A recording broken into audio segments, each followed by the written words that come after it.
আবু বকরের মতো লোক, ওমরের মতো লোক, উসমানের মতো লোক, খালিদ বিন ওয়ালিদের মতো লোক, বেলালের মতো লোক, যার কারণে রাষ্ট্র সুন্দর এবং শ্রেষ্ঠ। আমার বাংলাদেশেও যদি চুরি বন্ধ করতে হয়, ঘুষ বন্ধ করতে হয়, প্রত্যেকটা জায়গায় জায়গায় কোরআন ওলাদের দরকার আছে না? কিছুদিন আগে কুমিল্লাতে একটা সম্মেলন হয়ে গেছে। সেই সম্মেলনে আমি মোল্লা নাজিম ছিলাম। মহিলারা বসছে ঈদগাহে, পুরুষরা বসে টাউন হলে, লক্ষ লক্ষ মানুষ। আমার স্ত্রী, আমার বোনেরাও সেখানে ছিল। তারা বললেন হাজার হাজার মানুষ, হাজার হাজার মহিলা, কেউ মোবাইল দিয়ে একটা ছবিও তুলে নাই, একজনের সাথে আরেকজন একটা ধাক্কাও খায় নাই, একটা চেইনও হারায়া যায় নাই। সেম কন্ডিশন পুরুষ প্যান্ডেল টাউন হলে, লক্ষ লক্ষ মানুষেরা একটা গেট দিয়ে বাইরে হওয়া লাগে। মিটিং এর পরে তো ঘোষণা হওয়ার কথা ছিল যে 10টা 20টা মোবাইল চুরি হয়ে গেছে, কেউ নিয়ে থাকলে দিয়ে যাবেন না, এমন কথা বলে নাই। কারণ এখানে বাছাই করা লোকেরা ঢুকছে, কোরআনের কর্মীরা ঢুকছে, যার কারণে মিটিং এর পরে ঘোষণা দিছে একটা গেট হওয়ার কারণে লোকেরা বাইরে ঢুকে যায়, ধাক্কা ধাক্কিতে মোবাইল পড়ে গেছে। এমন 8টা মোবাইল পাওয়া গেছে, সবগুলো স্টেজে জমা আছে। যারা মোবাইল পড়ে গেছে উপযুক্ত প্রমাণ দিয়ে নিয়ে যাবেন। মিটিং এর পরে একটা মোবাইলও চুরি হলো না, এনে বোঝা গেল কোরআনের কর্মী ছাড়া চুরি বন্ধ করা যায় না। প্রশংসার মালিকানা কার? আপনারা কি আল্লাহর সাথে রাগ করছেন? তাহলে আল্লাহ শব্দটা আসতে হবে না জোরে হবে? নেতার স্লোগান জোরে না আল্লাহর স্লোগান জোরে? তো দেখি একটু চিৎকার দিয়ে বলেন তো, বিশাল আকাশ কার? জমিন কার? আমরা কার? আইন চলবে কার? প্রশংসা চলবে কার? সে আল্লাহর জন্য সকলে পড়েন আলহামদুলিল্লাহ। রব্বানা লাকাল হামদ হামদান কাসীরান তাইয়িবান মুবারাকান ফীহি। আমরা আমাদের মনিবের দরবারে সেজদা বনত হয়ে মোনাজাত করছি, আল্লাহ দয়া করে আজকের কোরআনের মাহফিল কবুল করেন। এই এলাকায়, এই জনপদে যত জানা অজানা, নতুন পুরাতন কালিমাগুই মানুষের কবর আছে, আল্লাহ সকলের কবরে আজব মাফ করে দেন। যে যত দূর থেকে এসছেন আল্লাহ কদমে কদমে নেক দান করে দেন। এই এলাকার মা বোনদের জীবনের গুনাহ ক্ষমা করে দেন। এই প্যান্ডেল, লাইটিং, মাইকিং যারা করলেন আল্লাহ তাদের জন্য, তাদের মা বাপের জন্য জান্নাতের ঘর বানায় দেন। সকলের দানকে আপনি কবুল করেন। গীত কালিন্দিয়া এলাকাবাসীর উদ্যোগে আয়োজিত এটি 7ম বার্ষিক তাফসীরুল কোরআন মাহফিল। এই প্রোগ্রামের সভাপতিত্ব করছেন আমার অত্যন্ত পরিচিত মুখ, একজন বড় মনের মানুষ, হযরত মাওলানা সাইফুল ইসলাম খান সাইফি সাহেব। তিনি সম্মানিত খতিব গীত কালিন্দিয়া পশ্চিম খানবাড়ি জামে মসজিদ। আজকের প্রোগ্রামের মাহফিলটি পরিচালনা করছেন আমার অত্যন্ত স্নেহের অনুজ, আমার আদরের মোহাম্মদ মাসুম বিল্লাহ, প্রচারে মাহফিল ইন্তেজামিয়া কমিটি। আজকের মাহফিলে ইসলামী সঙ্গীত পরিবেশন করেছেন সুনিপুণ শিল্প গোষ্ঠী, সাবেক পরিচালক বিন্দু কারি মাওলানা নূর আলম সাইফ, ওমর ফারুক সোহাগ, সিদ্দিকুর রহমান। আজকের প্রোগ্রামে কথা বলেছেন হযরত মাওলানা মোহাম্মদ মুমিনুল ইসলাম খান সাহেব, দারুন নাজাত ঢাকা, সম্মানিত খতিব গীত কালিন্দিয়া বাজার কেন্দ্রীয় জামে মসজিদ। সুন্দর কথা তিনি বলেন। কথা বলেছেন হযরত মাওলানা কাজী মোহাম্মদ গিয়াসউদ্দিন, সেক্রেটারি ওলামা বিভাগ, ফরিদগঞ্জ উপজেলা খতিব মসজিদিয়া বাইতুল আমান জামে মসজিদ সাহেবগঞ্জ। আজকের প্রোগ্রামে বাদ মাগরিব যিনি কথা বলে গেছেন, আন্তর্জাতিক খ্যাতিসম্পন্ন মুফাসসির কোরআন আমার বন্ধু ডক্টর আবুল কালাম আজাদ বাশার, সম্মানিত মুহাদ্দিস মদিনাতুল উলুম কামিল মাদ্রাসা তেজগাঁও ঢাকা। আমরা দোয়া করছি আল্লাহ দয়া করে আপনি সকল আয়োজনকে কবুল করেন। আমি রাত কিন্তু অনেক হয়েছে, আজকে এমন একটি রাত আমরা পাইছি। আগামী দিন কি বার বলেন তো? মাশাআল্লাহ, জুমাবার। মনে আছে আপনাদের? কি বার? জুমা। জুমা বললেই সওয়াব, জুমা বললে সওয়াব, কারণ জুমা শব্দটি কোরআনে আছে না নেই? আছে। তো জুমার রাতে দোয়া কবুল হয়। রাসূল সাল্লাল্লাহু আলাইহি ওয়াসাল্লাম বলেছেন, যারা জুমার দিন মারা যায় তাদের কবরে আযাব হয় না। যারা রমজানে মারা যায় তাদের কবরে আযাব হয় না। আমরা আল্লাহর কাছে দোয়া করি, আল্লাহ তুমি আমাদেরকে হয় জুমার দিন নতুবা রমজানে মৃত্যু দিও। আমাদেরকে তো মরা লাগবে নাকি? মৃত্যু ছাড়া কোনো উপায় আছে? নাই। আমি আজকে এইখান থেকে একটু কথা বলে তারপরে আর একটা কথাতে যাবো। দেখেন, এই পৃথিবীতে যত ধর্ম আছে, মানুষ মারা যাওয়ার পর সকল ধর্মের লোকেরা তাদের মরা লাশকে একটা না একটা প্রসেসিং তারা করেন। কেউ পোড়ায় ফেলে, কেউ কারেন্টের শর্ট দিয়ে গলায় ফেলে, কেউ মাটি দেয়, কেউ চাপা দেয়, কেউ আগুনে জ্বালায়। কিন্তু ইসলাম ধর্মে যেটা করে এটা আপনি অন্য কোন ধর্মে পাবেন না। রাসূলুল্লাহ সাল্লাল্লাহু আলাইহি ওয়াসাল্লাম বলেছেন, রাসূলকে প্রশ্ন করা হলো, রাসূল, মরা লাশ সে কি ব্যথা পায়? আল্লাহ রাসূল বলেন, হ্যাঁ পায়। তবে তোমরা জীবিতরা বলতে পারো, তারা বলতে পারে না। পৃথিবীতে যত ধর্ম আছে, মুসলিম ধর্মের মতো মৃত মানুষকে এত সম্মান দিয়া, এত সুন্দর করে যত্ন সহকারে বিদায় দেয় আর কোন ধর্ম নাই। বিশ্বনবী বললেন, লাশকে তোমরা ব্যথা দিও না, সে ব্যথা অনুভব করে। রাসূল এভাবে বললেন, জীবিত মানুষ যেভাবে ব্যথা পায়, মৃত লাশ ঠিক সেভাবে ব্যথা পায়। পার্থক্য হলো জীবিতরা বলতে পারে কিন্তু মৃতরা বলতে পারে না। এই জন্য মৃত লাশের সাথে ভালো ব্যবহার করার দরকার আছে না?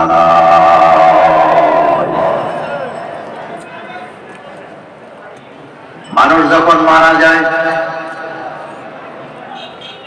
মারা যাওয়ার পরে আপনি তার ব্যাপারে আর কোনো কথা বলার অধিকার আপনি রাখেন না, কারণ সহিহ মুসলিমের হাদিসে রাসূল বলেছেন যে মারা গেল, সে তার আমল নিয়ে রবের কাছে চলে গেছে, তার ব্যাপারে সিদ্ধান্ত আল্লাহ। তোমরা নিজেরা তার আমলনামা নিয়ে বিচার করো না, তার বিচার আল্লাহর আদালতে আছে না।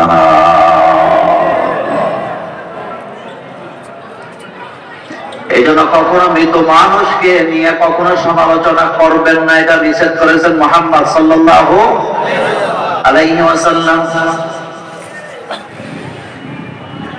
একটা ইহুদির লাশ নিয়ে যাওয়া হচ্ছে, রাসূল বসা থেকে দাঁড়ায় গেছে, লাশ দেখে সাহাবায়ে কেরাম বললেন, হুজুর এটা তো ইহুদির লাশ। আল্লাহর নবী বললেন, আমি ইহুদি দেখে দাঁড়াই নাই, আমি বনি আদমের সন্তানের লাশ দেখে দাঁড়িয়েছি। কত সুন্দর করে আমরা দাফন কাফন করি। এই কথাতে আল্লাহ আমাদেরকে বলেছেন, মিনহা খালাকনাকুম ওয়া ফিহা নুঈদুকুম ওয়া মিনহা নুখরিজুকুম তারাতান উখরা। এই মাটি থেকে তোমাকে সৃষ্টি করেছি আমি আল্লাহ, আবার এই মাটিতে পুঁতে দেওয়ার ব্যবস্থা আমি করে দেব, আবার এখান থেকে তোমাকে বের করে আনবো, হাসরের ময়দানে তোমাকে আমার সামনে দাঁড়ায়া দুনিয়ার জিন্দেগির হিসাব দেওয়া লাগবে কি লাগবে না। কেউ বাঁচতে? আল্লাহ পাক বলছেন, লাকাদ আহসাহুম ওয়া আদ্দাহুম আদ্দা। একজন একজন করে নিবন্ধন করে রেখেছি, গণনা করে রেখেছি। কার কথা? একজন একজন করে গণনা করে রেখেছি। লাকাদ আহসাহুম ওয়া আদ্দাহুম আদ্দা ওয়া কুল্লুহুম আতিহি ইয়াওমাল কিয়ামাতি ফারদা। আমার কাছে দল বল নিয়ে আসা যাবে না, মিছিল সহ আসা যাবে না, আমার কাছে একা একা দাঁড়াতে হবে, ডাইনে বামে কাউকে নিয়ে দাঁড়াবার কোনো সুযোগ নাই। দুনিয়াতে নেতারা যেদিকে যায় মিছিল সহ করে যায়, কিন্তু আল্লাহর আদালতে ফেরাউনের মতো শাসককেও দাঁড়াতে হবে, একা একা সহযোগী খুঁজে পাওয়া যাবে না। কার কথা? কার কথা? অনেকে অনেক রকমের আশা করে আছেন, ছেলে মাদ্রাসায় দিতে, অনেকে মনে করে ছেলে যদি আলেম হয় জান্নাত ঠেকায় কে? অনেক মা বোন আছে নিজের ছেলের মাদ্রাসায় পড়ায়, কিন্তু নিজে পর্দা মানে না, ইসলামও মানে না, নামাজও পড়ে না, এমন মা বোন আমাদের ফরিদগঞ্জেও আছে না? না, নিজে কি মানে না? আপনি জিজ্ঞেস করেন, ছেলে মাদ্রাসায় পড়াও কিন্তু নিজে তো নামাজ পড়ো না, পর্দা করো না। হাসি দিয়ে বলবে এই জন্য ছেলের মাদ্রাসায় পড়াই, যাতে ছেলেরা জান্নাতে যাইতে পারি, এমন আকীদা মুসলমানের আছে না? না, মসজিদওয়ালা বাড়ির লোক কিন্তু নামাজ পড়ে না, আছে না? আপনাদের এই গ্রামের নাম কি? এলাকার লোক আত্মীয়তা করতে গেছে রায় করে, লোকেরা জিজ্ঞেসে তোমাদের বাড়ি কই? কয় গিদো কালেন দিয়া। কয় কোন বাড়ি? কয় মসজিদুল্লাহ বাড়ি। আমার দাদার জায়গায় মসজিদ, আমার বাপের জায়গায় মসজিদ। চাঁদপুরে গেছে জিজ্ঞাসা বাড়ি কই? কয় গিদো কালেন দিয়া। কোন বাড়ি? কয় মসজিদুল্লাহ বাড়ি। আমার কথায় কষ্ট পাইয়েন না, বাস্তবতা মিলাইয়া নেন। যেখানে যায় গর্ব করে বলে আমরা মসজিদওয়ালা বাড়ির লোক, মাদ্রাসাওয়ালা বাড়ির লোক, অথচ 5 বেলা আযান হয়, জামাত হয়, মসজিদওয়ালা বাড়ির লোকগুলোর চেহারা করে মসজিদে খুঁজে পাওয়া যায় না, এমন বাদ করা আছে না? কথা কি বলবো? এরকম আছে না? নাই? জিজ্ঞেস করে দেখে মসজিদওয়ালা বাড়ির লোক, কিন্তু তুমি তো মসজিদে আসো না। দাদা, আমার দাদা জায়গা দিয়ে গেছে, আমার বাপে দিয়ে গেছে, আমরা মসজিদওয়ালা বাড়ির লোক, মানে আশায় আছে মসজিদওয়ালা বাড়ির লোক হইলে নামাজ না পড়েও জান্নাতে যাওয়া যাবে। তো আলেমরা এখানে আছেন, আমিও বলতে চাই মসজিদওয়ালা বাড়ির লোক হইলেই যদি নামাজ না পড়ে জান্নাতে যাওয়া যাইতো, তাহলে আবু জাহিল কি দোষ করছে? আবু জাহিলের বাড়িতে মসজিদ নাই, ছোট মসজিদ না বড় মসজিদ? আমার ঘর, যার বাড়ির পাশে জাহান্নামের ঘোষণা আছে না? না, নোয়াখালী শ্যামবাগে গেছি কিছুদিন আগে মাহফিল করতে, বড় দলের বড় নেতা এসে মুসাফা করতে। মুসাফা করে মোল্লা ভাই দোয়া করেন যাতে আপনাদের লেজ দুইরা জান্নাতে যাইতে দিই। কিসের মধ্যে ধরে? ভাইজান আপনার কাছে একটা হাদিস শিখছি আজকে, যেটা জীবনেও শুনি না। হুজুর কি? আমি তো যারা জান্নাতে যাব তাদের একটা করে লেজও থাকবো। চিন্তা করেন, এরকম বলে না অনেকে? লেজ কি মানুষের না বানরের? তবে বানরের মতো কাজ করে এমন মানুষ আছে না? নাই? কবি বলছেন লা হাওলা ওয়ালা কুওয়াতা কুমসা বশর হায়, লা হাওলা ওয়ালা কুওয়াতা কুমসা বশর হায়, সূরাতে বুঝি না মগর দন্ত নেহি হায়। লা হাওলা ওয়ালা কুওয়াতা, এই কি মানুষ না বানর? পার্থক্য শুধু একটা, বানরের লেজ আছে কিন্তু মানুষের লেজ নাই। মসজিদের সভাপতি ওয়াজও করে আইছে, মনোযোগ আছে? নাতিন ঢাকা শহরে নাচের কম্পিটিশনে অথবা গানের কম্পিটিশন করতেছে, ভিডিও করে দাদারে ফোন দিয়ে কইছে, দাদা আগামী দিন নাচের কম্পিটিশন আছে, আমার লেগে দোয়া করো। এবার হাজী সাহেব মসজিদে বইয়া নাতিন দাঁতের নাচে ফার্স্ট হয়, দোয়া লাগাইয়া দিছে। এমন হাজীও বাংলাদেশে আছে না?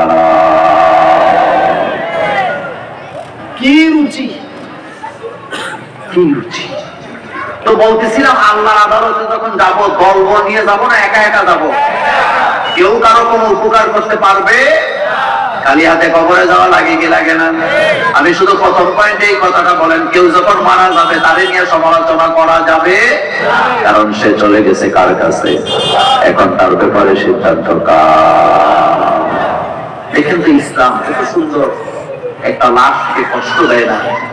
আজকে দেখলাম একটা ভিডিওতে, কবের ভিডিও জানি না, লাশকে পোড়াবার আগে পেটের ভিতরে কেরোসিন তেল ঢুকে গেছে যাতে আগুন ভালো করে লাগে। আমাদের নবী বলতেছে লাশও ব্যথা পায়, শুধু বলতে পারে না। আর সেই লাশকে জ্বালায়া দেওয়া, এটা যে কত বড় অমানবিক, এটা আল্লাহ ছাড়া নবী ছাড়া কেউ বুঝাতে পারে না। কথা কি বুঝাইতে পারলাম? ইসলাম পাই আপনারা খুশি না বেজা? আজকে বলেন খুশি না বেজা? আল্লাহ যেন আমাদেরকে ইসলামের ভিতরে রেখে মৃত্যু দান করেন, আমরা বলি আমিন। আসেন আমি আমার আলোচনায় যাই। আমাদের বাংলাদেশটা বর্তমানে যারা চালায়, একটা সরকার আছে না, তাদের ডায়লগ হইলো আমরা দেশ সংস্কার করব, তারপরে নির্বাচন দেব। এটাই তো বলে নাকি কি সংস্কার করব? আচ্ছা, তাদের দেশ সংস্কার করা নিয়ে আমার কোনো কথা নেই। আমি এখান থেকে আলোচনাটা শুরু করবো আজকে। বলেন তো, দেশ সংস্কার আগে না মানুষ সংস্কার আগে? আসতে কইছেন। দেশ কি চুরি করে কিন্তু মানুষ? দেশ কি ঘুষ খায় কিন্তু মানুষ? দেশ কি সুদ খায় কিন্তু মানুষ? দেশ কি মিথ্যা কথা বলে কিন্তু মানুষ? তো সংস্কার কি দেশ হবে না মানুষ হবে? এই যে বলতেছে দেশ সংস্কার করবো, উল্টা কয়। ইউনিয়ন কাউন্সিল থেকে শুরু করে সচিবালয় পর্যন্ত সব জায়গায় জায়গায় ঘুষখোর বসায় রাখা। আপনি দেশ সংস্কার করতে পারবেন না। দেশ যদি সংস্কার করতে হয়, আগে মানুষগুলাকে সংস্কার করার দরকার আছে না? না, রাসূলুল্লাহর উপরে কোরআন নাযিল হয়েছে। আল্লাহ পাক প্রথমেই বললেন আলিফ লাম রা, কিতাবুন আনজালনাহু ইলাইকা লিতুখরিজান নাসা মিনাজ যুলুমাতি ইলান নূর। আমি আপনার উপরে কিতাব নাযিল করেছেন আল্লাহ পাক। কেন করেছেন? লিতুখরিজান নাসা মিনাজ যুলুমাতি ইলান নূর, মানুষগুলা যেন অন্ধকার থেকে আলোর পথ দেখাতে পারে। মানুষ যদি ভালো হয়, রাষ্ট্র ভালো হয়। মানুষ যদি খারাপ হয়, রাষ্ট্রের পরিবেশ খারাপ হয়।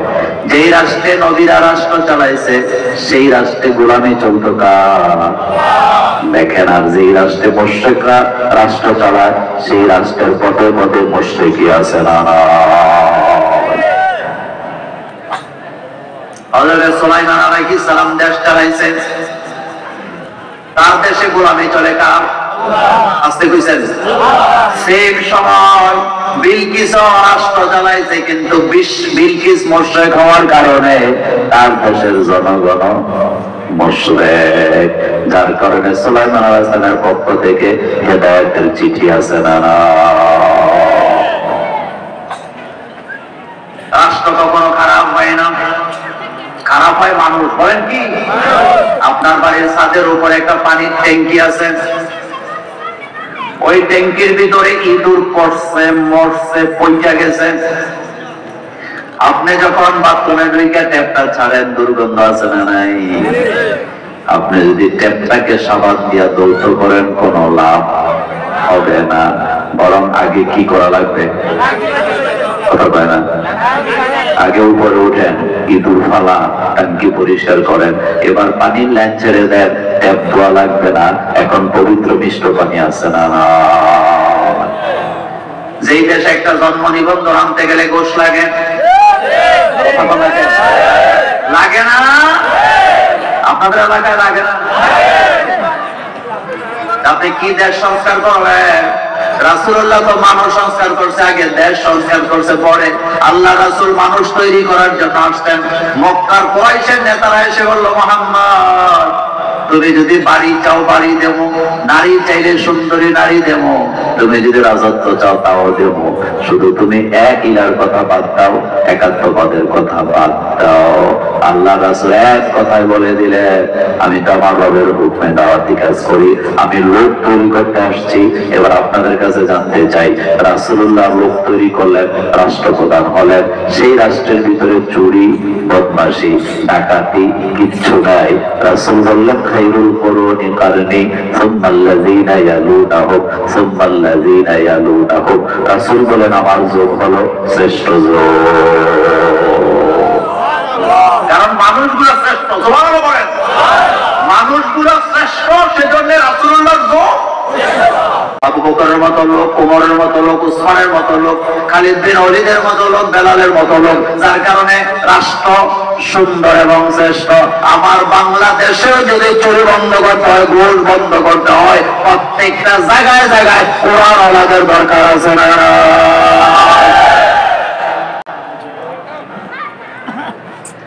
মিজানুর রহমান আজহারি মাহফিল করতে গেছে যশোরে, মিডিয়ার দ্বারা বলছে লোক নাকি 15 লাখ। ওইটা নিয়ে আমার কথা নয়, আমার কথাটা ভিন্ন জায়গায়। কিন্তু 15 লাখ মানুষ সবাই গেছে, বাছাই করে ঢুকানো হয় নাই, যার কারণে চুরি সেখানেও আছে। মাত্র 1000 জিডি হয়েছে, 1000। কারো চেইন নাই, কারো মোবাইল নাই, কারো ভেন্টিলেটর নাই। চিন্তা করেন, আমার কলেজের ভাইয়েরা কোনো বাছাই করে লোক ঢুকানো হয় নাই, যার কারণে ওয়াজের ময়দানে যে চুরি। কারণ চোরের কোনো শ্বশুর বাড়ি নেই। চোরের কি নেই? কথা সত্য না মিথ্যা?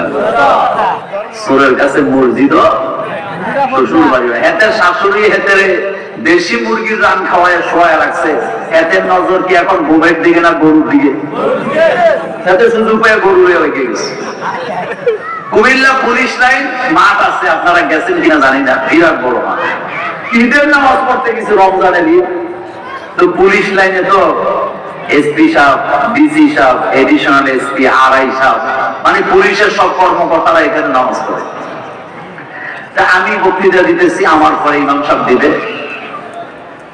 তো সবাই তো পাঞ্জাবি ঘুরে আইছে নামাজ পড়তে। এখানে তো এসপি ডিসি কারণে চিনা যায় না, সবার মাথায় টুপি আছে না নাই? পাঞ্জাবি আছে না নাই? একজন পকেট মাইরো ঢুকছে, তাও পাঞ্জাবি টুপি ঘুরে। হেতে এসপি সাহেবের সাথে বসে বৈশা আনফরচুনেট, হেতে টাকার লোভে এসপি সাহেবের পকেটে হাত দিছে। তো এসপি সাহেব তো আমাদের মতো বোকা মানুষ না, উনি তো অনেক জ্ঞানী গুণী লোক না, উনি হেতে সাইডটা ধরছে, ধরছে বা এখন তার ছুটতে পারে না। কিন্তু আর জানে না এটা যে এসপি। পরে 2 পুলিশ আইছে, আইসা তার এখান থেকে উঠাই নিয়ে আসতে, হ্যাঁ ঈদের দিনও তুই চুরি করস? স্যার আমার কাছে ঈদ কি আর জুমাই কি আর শ্বশুর বাড়ি কি? তো বেটা কার পকেটে হাত দিছ? স্যার সেটা তো জানি না, পকেটে এসপি সাহেবের পকেটে হাত দিছ। কথা বুঝেন? চোরের কি নাই? কথাটা এমনি এমনি বলি না, এবার শোনেন। আমি শুধু আপনাকে একটা উপমা দেওয়ার জন্য কথাটা বললাম। এতগুলা মোবাইল চুরি হইলো লাখ লাখ মানুষ থাকার কারণে, বাছাই করে ঢুকায় নাই, শুধু কোরআনের কর্মীরা ঢুকে নাই। কিন্তু কিছুদিন আগে কুমিল্লাতে একটা সম্মেলন হয়ে গেছে, সেই সম্মেলনে আমি মোল্লা নাজিম ছিলাম। মহিলারা বসছে ঈদগাহে, পুরুষরা বসে টাউন হলে, লক্ষ লক্ষ মানুষ। আমার স্ত্রী, আমার বোনেরাও সেখানে ছিল। তারা বললেন হাজার হাজার মানুষ, হাজার হাজার মহিলা, কেউ মোবাইল দিয়ে একটা ছবিও তুলে নাই, একজনের সাথে আরেকজনের একটা ধাক্কাও খায় নাই, একটা চেইনও হারায়া যায় নাই। সেম কন্ডিশন পুরুষ প্যান্ডেল টাউন হলে, লক্ষ লক্ষ মানুষেরা একটা গেট দিয়ে বাইরে হওয়া লাগে। মিটিং এর পরে তো ঘোষণা হওয়ার কথা ছিল যে 10টা 20টা মোবাইল চুরি হয়ে গেছে, কেউ নিয়ে থাকলে দিয়ে যাবেন না, এমন কথা বলে নাই। কারণ এখানে বাছাই করা লোকেরা ঢুকছে, কোরআনের কর্মীরা ঢুকছে, যার কারণে মিটিং এর পরে ঘোষণা দিচ্ছে একটা গেট হওয়ার কারণে লোকেরা বাইরে ঢুকে যায়, ধাক্কা ধাক্কিতে মোবাইল পড়ে গেছে। এমন 8টা মোবাইল পাওয়া গেছে, সবগুলো স্টেজে জমা আছে। যারা মোবাইল পড়ে গেছে উপযুক্ত প্রমাণ দিয়ে নিয়ে যাবেন। মিটিং এর পরে একটা মোবাইলও চুরি হলো না, এনে বোঝা গেল কোরআনের কর্মী ছাড়া চুরি বন্ধ করা যায় না। কথা কি বুঝাইতে পারলাম? কোরআন নাযিল করছেন কে? আল্লাহ পাক বলছেন তাহা মা আনজালনা আলাইকাল কুরআনা লিতাশকা। নবী গো, কোরআন নাযিল করছে আপনি ক্লেশে পড়ে যাবেন, আপনি অভাবগ্রস্ত হবেন, এই জন্য তো কোরআন নাযিল করি নাই। আমি কোরআন নাযিল করেছি আপনার ভাগ্যের পরিবর্তন করার জন্য। এই আয়াত দ্বারা বোঝা যায় মানুষের ভাগ্যের পরিবর্তন হবে না ততক্ষণ, কোরআন দিয়া দেশ চালানো যাবে না যতক্ষণ। রাসূলুল্লাহ কোরআনের রাজ কায়েম করছেন। 27টা যুদ্ধে নিজে নেতৃত্ব দিয়ে 83টা যুদ্ধ করা লাগছে, ছোট বড় মিলায়া। কত সাহাবা রক্ত দিলেন উহুদে, বদরে। কিন্তু আমার বাংলাদেশের মানুষের জন্য একটা সুযোগ আসছে। বাংলাদেশে ইসলাম কায়েম করতে বর্তমানে রক্তও লাগবে না, তরবারিও লাগবে না, জিহাদও লাগবে না, মারামারিও লাগবে না। শুধু যদি কোরআন ওয়ালাদের পক্ষে একটা শিল মারতে পারি, আল্লাহর আইন কায়েম করা সম্ভব আছে না? আমি তো কথা বুঝাইতে পারলাম? এখানে ইসলাম কায়েম করতে মারামারি লাগবে, তরবারি লাগবে, শুধু কি লাগবে? শুধু কি লাগবে? রাজি আছেন মুসলমান? তুই হাত উঁচু করে আমার আল্লাহকে দেখায় দেন।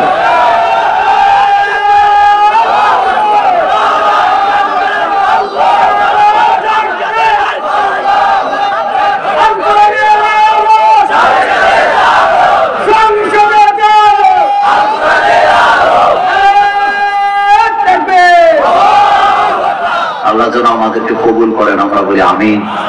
আমাদের জন্য রাস্তাটা সহজ করে দিছে কে? এখন আমাদের কাজটা আমাদের করার দরকার আছে তো। আল্লাহ যেন এই জনপদকে কোরআনের জন্য কবুল করে, আমরা বলি আমিন। আমার কলিজার ভাইয়েরা, বিশাল কোরআন। আজকে আমি সূরাতুল আল ইমরানের 26 এবং 27 এই দুটি আয়াত থেকে যতটুকু পারি ক্ষুদ্র জ্ঞানে আপনাদের সাথে কিছু কথা শেয়ার করার চেষ্টা করব ইনশাআল্লাহ। প্রথম কথা হলো, ইসলাম পাইছি খুশি না বেজার? 2 নাম্বার, মুহাম্মদ সাল্লাল্লাহু আলাইহি ওয়াসাল্লামের মতো নবী পাইছি, রাসূল পাইছি, খুশি না বেজার? 3 নাম্বার, আল্লাহকে অভিভাবক হিসাবে পাইছি, খুশি না বেজার? খুশি। সবাই আমাদের সাথে রাগ করে, কিন্তু রাগ করে নাকি? আব্বা যদি রাগ করে, আব্বাও কথা বন্ধ করে দেয় একদিনের জন্য হইলেও, 1 ঘন্টার জন্য হইলেও। আম্মাও রাগ করলে কথা বলে না, বন্ধু বান্ধব রাগ করলে SMS দেয় না, কথা ঠিক কিনা? কিন্তু একজনই আমাদের সাথে রাগ করে আমাদের সাথে কানেক্ট বন্ধ করে না, অক্সিজেনও বন্ধ করে না, আমাদের রুহটাকেও থামায় না। তিনি কে? কি আল্লাহ পাইছি? তিনি কি কখনো রাগ করে? আমাদের গুনাহগুলোকে ঢেকে রাখছে কে? আল্লাহ পাক। কারণ তিনি রাজত্বের মালিক। বলেন তিনি কে? আজকে আমি সূরাতুল ইমরানের 26 এবং 27 নম্বর আয়াত, আপনারা দেখতে পাচ্ছেন প্রতিদিন কথা বলার কারণে আমরাও তো মানুষ, একটু ক্লান্ত ক্লান্ত ভাবটা আছে। আসেন আগে একটু তেলাওয়াত করি, তারপরে আমি আলোচনা করবো ইনশাআল্লাহ। পড়েন আমার সাথে, আউযু বিল্লাহি মিনাশ শাইতানির রাজীম, বিসমিল্লাহির রাহমানির রাহিম। কুলিল্লাহুম্মা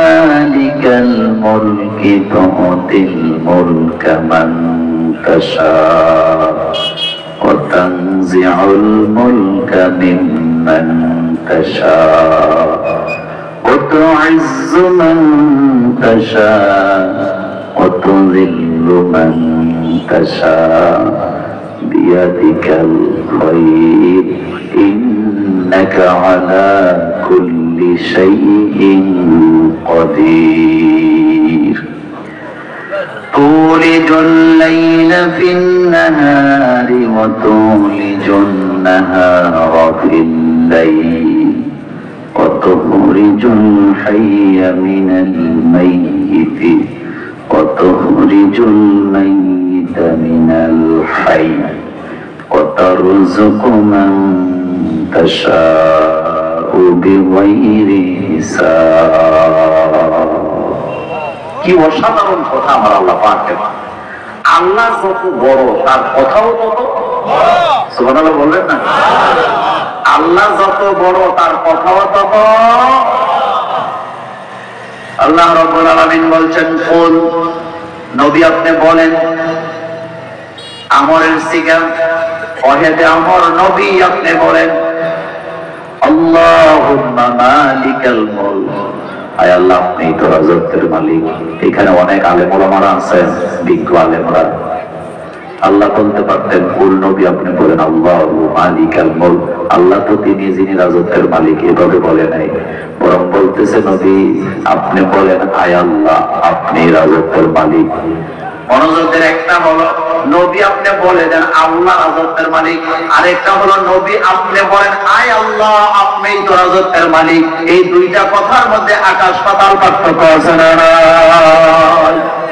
দেখেন, একটা হলো নবী আপনি বলে দেন আল্লাহ রাজত্বের মালিক, আরেকটা হলো নবী আপনি বলেন আয় আল্লাহ আপনিই তো রাজত্বের মালিক। পার্থক্য আছে না? রাজত্ব কার? দুনিয়াতে যারা রাজা হয় বাদশাহ হয় তারা কি চিরস্থায়ী না ক্ষণস্থায়ী? তাদের রাজত্ব দিছে কে? আল্লাহ দিছে। এবার শোনেন, মজার কথা শোনাই। পৃথিবীতে দুই ধরনের লোকদেরকে আল্লাহ রাজত্ব দিছে। এটা হলো অস্থায়ী।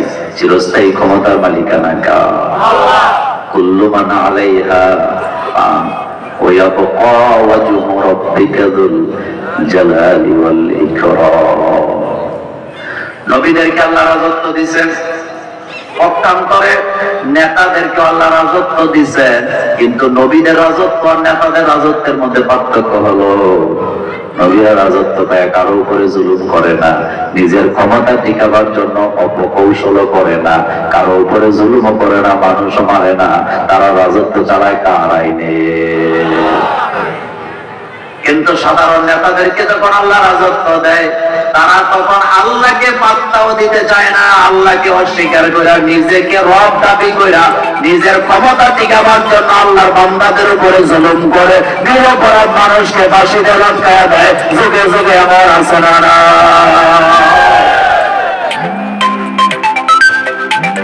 যার কারণে নবীদের রাজত্ব চলাকালে নবীদের বিরুদ্ধে কেউ কোনো অভিযোগ করে না, কারণ নবীরা জুলুম করে না। কিন্তু ফেরাউন নমরুদ সহ যাদেরকে আল্লাহ ক্ষমতা দিয়েছে, নিজের ক্ষমতাটা টিকাবার জন্য নিজে মানুষের উপরে জুলুম করে আইন তৈরি করে, যার কারণে নবীদেরকে আল্লাহ সসম্মানে ক্ষমতা রাখা অবস্থা আল্লাহর কাছে নিয়ে গেছে। কিন্তু জুলুমবাজ নেতাদেরকে কাম করে নামায়া মানুষের সামনে লাঞ্ছনা অপমাননা দিয়ে ক্ষমতা থেকে নামায়া দেয় কে? আল্লাহু আকবার। বাদশাহ আমালে মস্তে মাগরিবে হালে মস্ত, বাদশাহ আমালে মস্তে মাগরিবে হালে মস্ত, কবে রোয়া নাজে মস্তে আসে কাদি দারে মস্ত। যারে বাদশাহী দেয় তার বাদশাহের পাগলামি আছে না? হযরত সুলাইমান আল্লাহ রাজত্ব দিছে, তিনি রাজত্ব চালায় কার হুকুমে? পক্ষান্তরে বিলকিস রাজত্ব দিছে, আল্লাহর বাদ দিয়ে সূর্য পূজা লাগাইছে, নিজের আইন কায়েম করার জন্য মানুষের উপরে জুলুম করতেছে। হযরতে ইউসুফ আলাইহিস সালামকে আল্লাহ রাজত্ব দিলেন, তিনি রাজত্ব চালায় কার হুকুমে? আপনি দেখেন ইউসুফ আলাইহিস সালাম রাজত্ব পাওয়ার পরে আল্লাহকে বলতেছেন রব্বি ক্বাদ আতাইতানি মিনাল মুলকি ওয়া আল্লামতানি মিন তাওয়িলিল আহাদিস। আয় আল্লাহ, আমি তোমার কাছে রাষ্ট্র ক্ষমতা চাই নাই, তুমি আমার রাজত্ব দিছো, রাজত্ব কিভাবে চালাইতে হয় সেটাও তুমি আমাকে শিক্ষা দিছো। এই আয়াতের দলিল পেশ করে যে আল্লাহ জিকির শিখায়, নামাজ শিখায়, রোজা শিখায়, সে আল্লাহ আবার রাজত্ব পরিচালনা শিক্ষা দেয়, যার কারণে তিনি শত্রুকেও ক্ষমা করে দিয়েছেন। আমার কলিজার ভাইয়েরা, হযরত ইউসুফ আলাইহিস সালামের কাছে যখন ভাইয়েরা রেশন আনতে গেল, কি টাইপের ভাই? যেই ভাইয়েরা ইউসুফকে হত্যা করার জন্য হাত পা বেঁধে বড়ই কাটা দিয়া পিটাইয়া রক্তাক্ত কইরা কুয়ার মধ্যে ফালা দিছে মারার জন্য। আপনাদের কাছে জানতে চাই ইউসুফকে বাঁচায় রাখছে কে? যখন রেশন আনতে গেছে ভাইদের কাছে, তারা চিনে নাই, কিন্তু ইউসুফ আলাইহিস সালাম ঠিকই চিন্তা বানাইছে। আচ্ছা বলেন তো, ইউসুফ আলাইহিস সালাম প্রতিশোধ নিতে পারতো কি পারতো না? কিন্তু তিনি কি প্রতিশোধ নিলেন? কেন নেন নাই? কারণ তিনি আইন মানে কার। আমরাও আপনাদেরকে শোনাচ্ছি, বাংলাদেশে যদি কোরআনের রাজ কায়েম হয়, আমরাও প্রতিশোধে বিশ্বাস করি না, তবে প্রত্যেকটা মানুষ তার নিজের বিচার চাওয়ার অধিকার আছে না?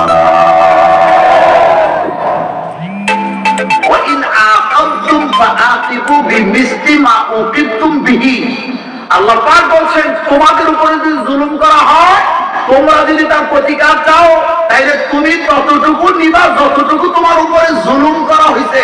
তবে বান্দা মনে রাখবা, তুমি যদি ক্ষমা করে দিতে পারো আমি আল্লাহ তোমাকে মাফ করে দেবো। কি অসাধারণ কথা, সুবহানাল্লাহ বলবেন না? এই কথা কার? হযরত ইউসুফ আলাইহিস সালাম দেখতেছে তারা আমাকে মারছে, কোন মায়া দেখায় নাই, কিন্তু তিনি তো রাষ্ট্র চালায় আল্লাহর হুকুমে। আল্লাহ তাকে রাজত্ব দিছে, এটা ইউসুফের মাথায় আছে না নাই? এই জন্য বাইবেলের সামনে ঘোষণা দিছে, তোমাদের বিরুদ্ধে আজকে আমার কোনো অভিযোগ নাই, আমি তোমাদের মাফ করে দিলাম। আল্লাহু আকবার।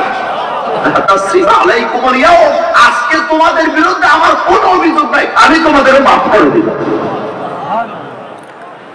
এটা নবী, এটা কি?